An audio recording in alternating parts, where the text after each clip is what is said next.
Okay, first off, 20% of Americans are uninsured, and we keep hearing over and over that that's a healthcare crisis. How are we going to fix it? Well, for us, we actually see that as a healthcare opportunity. To me, the crisis is not that people don't have insurance, it's that the prices are driven up so high by the hospitals gouging people and by them feeling like they have to have insurance and by making it so people can't actually pay for what they're getting. So for us, we've taken advantage of this and really helped a lot of people. This is why I don't take insurance and never will. Okay, first off, I wanted to talk about specifically, they wanted me to, on this particular talk about how I specifically got out of Medicare, because this is the nightmare part, I think. It was much easier to start with the other insurance companies than Medicare, because you are born into Medicare. First, I talked to AAPS and got a lot of information in the first place. Then I checked on my status with shared call. At the time, I was sharing call with 2 other physicians, and they take Medicare. So I figured out, when I looked at the numbers, that even though I was getting Medicare patients from them, I was actually losing $6 per patient. So when I did the numbers, it wasn't helpful to me at all to take. It was just as good, if not better, to see their patients for free when I had to do it. And some of that is just because the paperwork, the filing, the other people in your office having to resubmit claims, and to get a full level in the hospital, you have to even do like a genital exam. Well, they don't need that, but if you want to really get a level 4 or 5, you have to do that. So once I opted out, it saved me time, embarrassment, money, all that. I checked on the hospital to make sure that they would allow it, because I'm not sure if all hospitals will, but they didn't seem to care. And again, I looked at the percentage of revenue from Medicare, which I was very surprised to learn was actually negative. And then I went to this organization online for examples of other doctors who had done that. How I really jumped off the cliff is I prepared the opt-out contracts, which you can find online. Then I sent an affidavit to the local carrier, and you have to make sure they get this so they know you're not in it, because they want to put you in it, and then if you're in it, you're breaking the law. And you have to renew it every 2 years. And then I sent a letter to all my Medicare patients, and I had an invitation for them to come talk to me. When they actually all came to the office, and I explained to them why I was opting out, and everybody understands this. If you tell the people, if I take Medicare, I can't run certain tests. I can't do this or that. They've been up against that before. Everybody understands that. So some people weren't happy because they didn't want to have to pay, but everybody understood why I was doing it.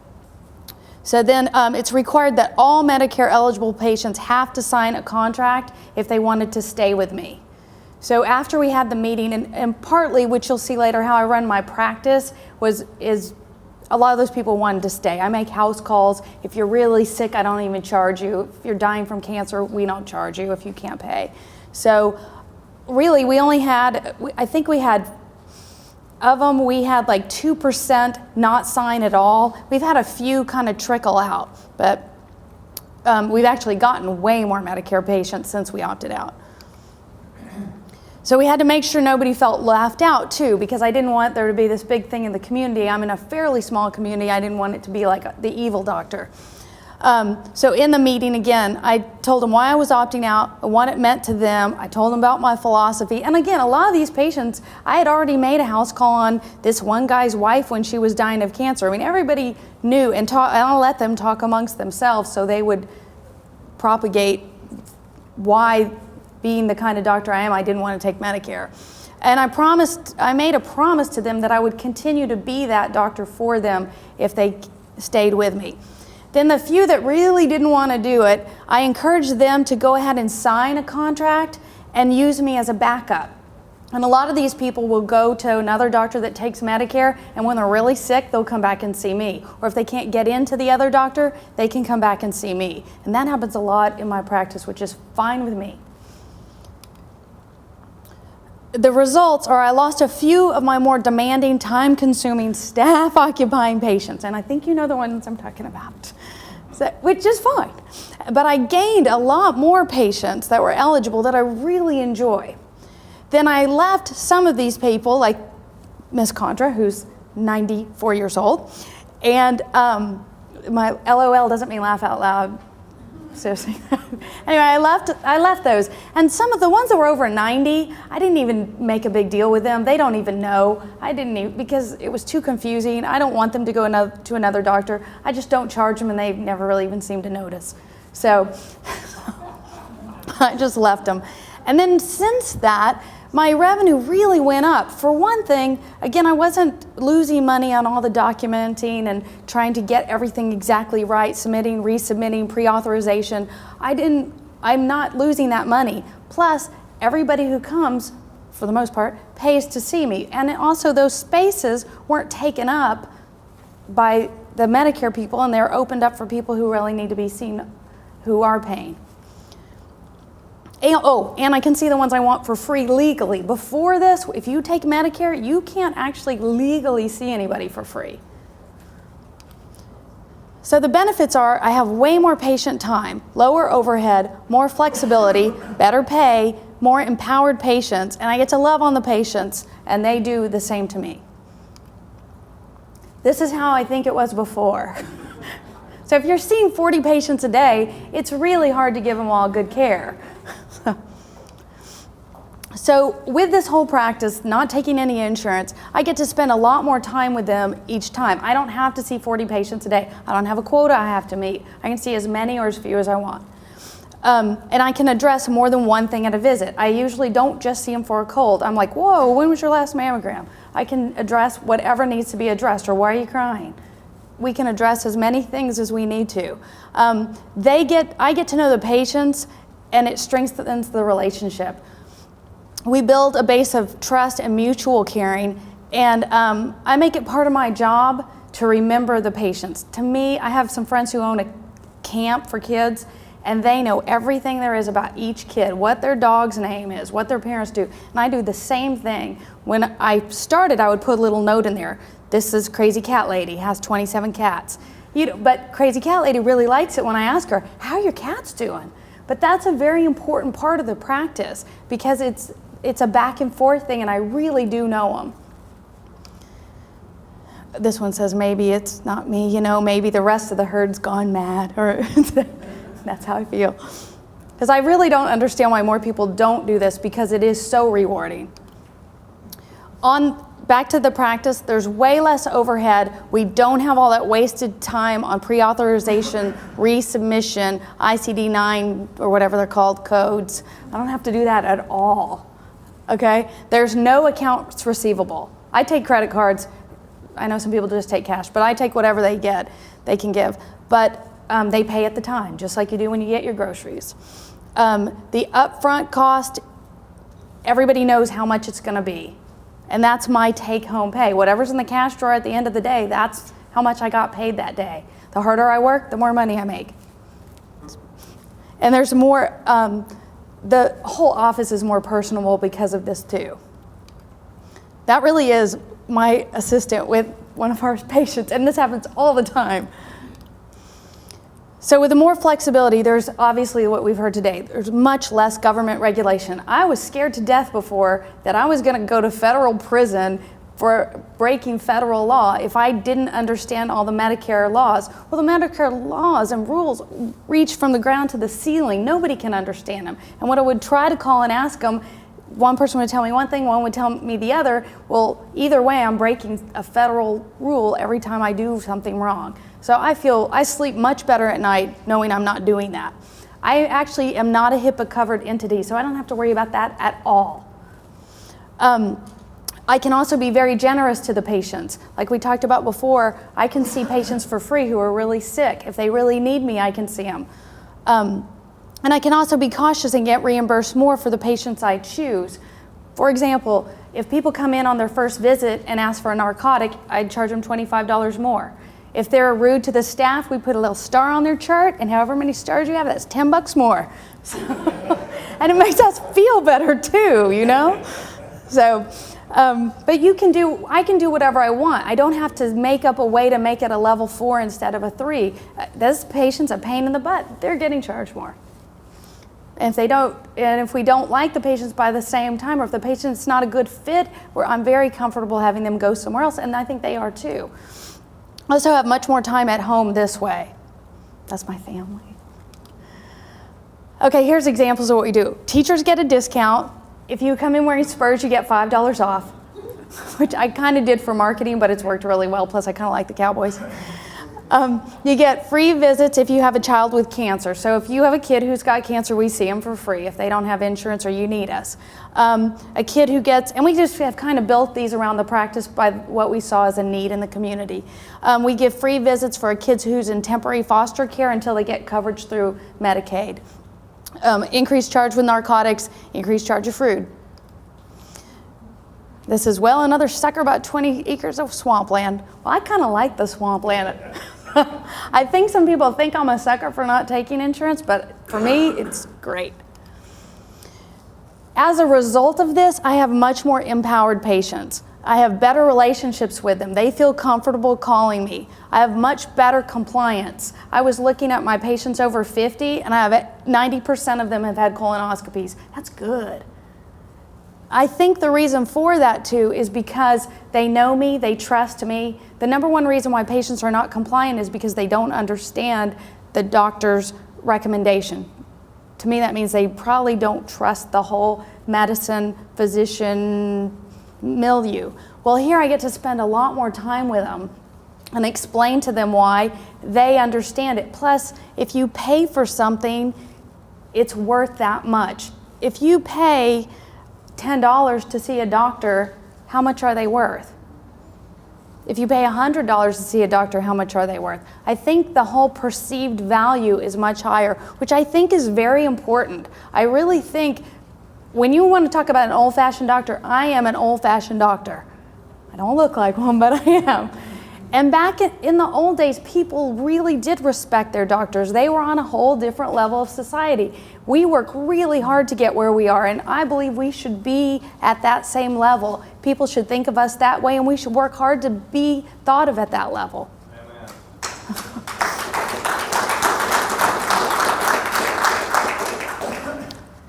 On the trading off side, you do have to work hard, or I do. The patients can call me at home. I really prefer that because I don't have a lot of what ifs. I don't worry that I sent a kid home and they kind of didn't look that good. What if they get worse and they go to the ER and the ER doctor tells them, oh my gosh, that's crazy, this kid's sick. They'll call me. If the kid gets worse, they'll call me. If their cough gets worse, they'll call me, and I like that because I want to take care of them. I have a happier, more comfortable, more involved patients. My patients read a ton. They bring me in articles. I'm fine with that. I think that's a good thing. Okay, this one's kind of messy, but I'm going to go through it because this really does save the patients money also. If they don't have insurance, I am the cheapest one because the other doctors that take insurance have to upcharge to be in compliance with a lot of their contracts with insurance companies. You have to charge a certain amount. So I can actually undercut, and I call all the time, hi, I want an appointment, how much does it cost? And I always make sure I'm below all the other doctors in town for cash. Well, you can't price fix, so I can't ask anybody, so that's a good way to do it. But I try to do just like you do with any capitalism. How much does it cost? Can I do it better? Can I do it cheaper? If they do have insurance, I do spend much more time with them. I'm not spending 10 minutes with them. I'll spend 30 minutes or an hour if they need it. Every patient's treated like a VIP. This is part of the marketing thing. But everybody, if they call, we say, oh, who is this? Mrs. Jones. Oh, Mrs. Jones, we'll squeeze you in. We may have a totally empty afternoon, but everybody is a VIP here. Everybody gets my cell number. I don't publish it. I hand give it to every single patient. So every patient thinks, and I always tell them, don't give this to anybody. So when we get calls and people have new patients and they say, are you taking new patients? We always say, who referred you? Oh, the Jones? No problem, you're in. When do you want an appointment? So, but that is how we run it too.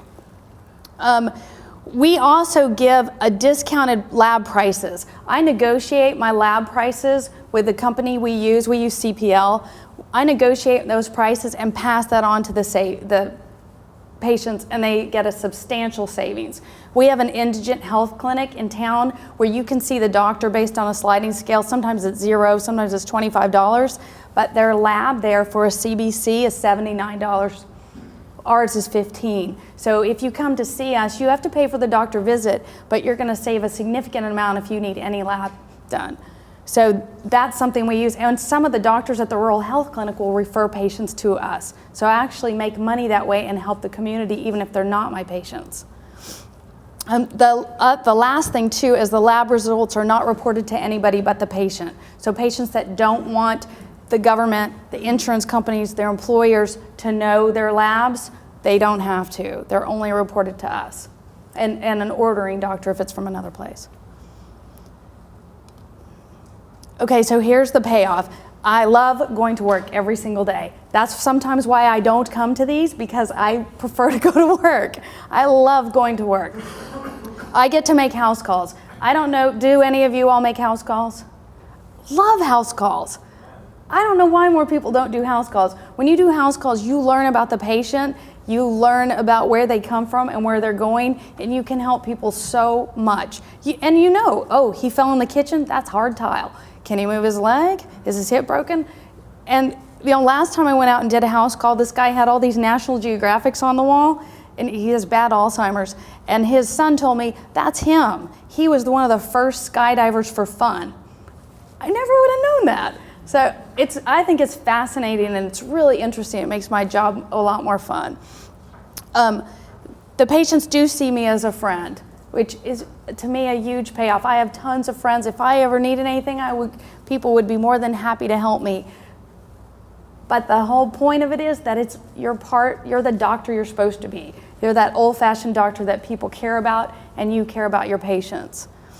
I'm respected like they were in the old days. People give me manicures for free, haircuts, dry cleaning, designer shoes. Okay, seriously, I've had goats, bunnies, emus, animals. I'm not so big into the animals anymore. Babysitting, car washes, somebody upholstered who had testicular cancer. He came in with that positive belt notch sign, where his belt notch had gone all the way down. First time I saw him. Found out he had testicular cancer. One 4th of July when I was out of town, the parents got the key from the maintenance guy of the building, came in and reupholstered all my exam tables. That's pretty cool. I get fresh eggs once a week. And I've actually even had patients come remodel part of my house. I had somebody put in a tile floor in my house. So I do not barter though. If you barter, you have to report it as income. I don't barter. But we do say that everybody has to do something. You have to find a way. If people want to see me and they really can't afford it, we don't make them pay. But we make them do something because they're worth something and I'm worth something. So we will work with people and work something out. This is the best part for a family. I'm in charge of my schedule. Okay, there's nobody on the lake on Wednesday. And this is my family. I take Wednesday off. That's very traditional, old-fashioned doctor day. Take it off. And to me, this is the most important reason I do it, is to keep the doctor-patient relationship pure. Make it just between the doctor, just between the patient. Nobody else should be in there. Shouldn't have an insurance company in there. Shouldn't have Hillary Clinton in there. Shouldn't have anything else in there. Shouldn't have a bunch of red tape in there. Shouldn't have a bunch of phone calls you have to make in there. It should be really between the patient and the doctor. So it keeps the insurance companies out, keeps the lawyers out, keeps the government out, and again, we just try to keep the whole relationship pure. In closing, the thing that I think is most important is to fight for your patients. When I do this, I can order the test I want. I can figure out a way to get it. If you don't have insurance, you can't afford a CAT scan, how much does it really cost? It doesn't cost the amount they're charging the people. That's part of the problem with the healthcare system. Sometimes you can go around, and I know a lot of tricks to go around these things. And I'm learning more and more every day. There are more doctors out here like us too. You just have to find them. Empower your patients, love your patients, and let them love you. Remember why you went to medical school in the first place and spend every day taking care of patients with that same love and zeal. And that's really how it is at our practice, and that's why it's so much fun. When you go to med school because you want to take care of people, that's what I do every day. So when opportunity calls, don't be afraid to pick up the phone.